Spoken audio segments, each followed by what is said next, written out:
Bag ভর্তি খাবার, একা তো খেতে পারবো না।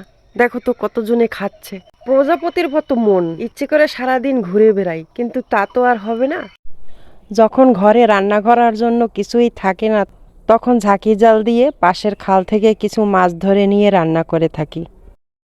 কোদাল কুপিয়ে মাটি আলগা করে সবজি ক্ষেত তৈরি করার গ্রামের মায়েরা করে থাকে। বরজ থেকে পান তুলে কিছু পান গুছে নিলাম। এই কাজটা সচরাচর মায়েরা করে না, কিন্তু সেটাও আমার করতে হয়। গাছ থেকে সবজি তোলা, শাক তোলা, এই কত ধরনের কাজই না আমাদের করতে হয়। গত বছরের বেগুন গাছ গোড়াটা আলগা করে একটু জল দিয়েছি, আর তাতেই বেগুন হয়ে গেছে। দেখুন কত সুন্দর বেগুন হয়েছে। বিকেল পড়লেই ছেলেরা কিছু হালকা খাবার খেতে চায়, তাই ঘরে চাল কুটে রেখে দেই গুঁড়া করে। তার থেকে যে কোনো ধরনের পিঠা বানিয়ে তাদেরকে খেতে দেই। খেতে অনেকগুলো কাঁচি হলুদ হয়েছে, তাই সেগুলোও তুলে নিয়ে একটু বেছে কুটে নিলাম।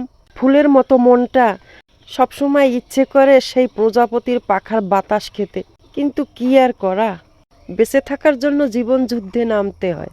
তাই পেটের দায় কতই না কিছু করতে হয়। দেখুন তো বন্ধুরা, বাগানে আমার কতই না সুন্দর ফুল ফুটেছে, কি মনোরম দৃশ্য। মনে হয় যেন এই ফুলের পাশে সারাদিন বসে থাকি। সারাদিন কাজকর্মের পর এই ফুলের পাশে বসে একটু বিকেলটা কাটিয়ে দিলে মনে হয় যেন মনের প্রশান্তি চলে এসেছে। বন্ধুরা, আমাদের আঙিনায় বিভিন্ন ধরনের আগাছা জন্মে থাকে, কিন্তু এই আগাছা গাছগুলোকে আমরা হয়তো অনেকেই চিনি, আবার কেউ কেউ চিনি না।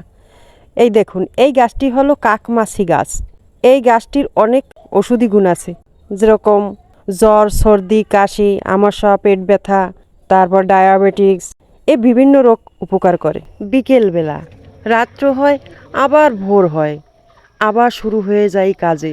সেই মাটি থেকে আলু তোলা থেকে শুরু করে, নারকেল গাছের পাতা থেকে শলা তোলানো থেকে শুরু করে সবজি তোলা, এ সবই যেন নিত্যদিনের কাজ। সব কিছুই যেন মনের প্রশান্তির একটা অনুভূতি। বন্ধুরা, প্রতিদিনের কাজের মধ্যে নিজেদের সুখ খুঁজে নেওয়াটাই সুখী মানুষের কাজ। তাই বন্ধুরা, জীবন যুদ্ধে নেমেও হাজারো কাজের ফাঁকে তোমরা সুখটাকে খুঁজে নিও। তাই বন্ধুরা, প্রতিদিন এরকম নতুন নতুন ভিডিও পেতে লাইক করো, কমেন্ট করো, সাবস্ক্রাইব করো, আর ভালো থেকো। বন্ধুরা, এই সুন্দর পৃথিবীতে এসে যাই কিছু করো না কেন, সবশেষে কিন্তু খাবারেরই প্রয়োজন, আর খাবারের জন্যই আমাদের জীবনযুদ্ধ। তাই বন্ধুরা, জীবনযুদ্ধে জয়ী হও, এটাই আশা করি। ভালো থেকো।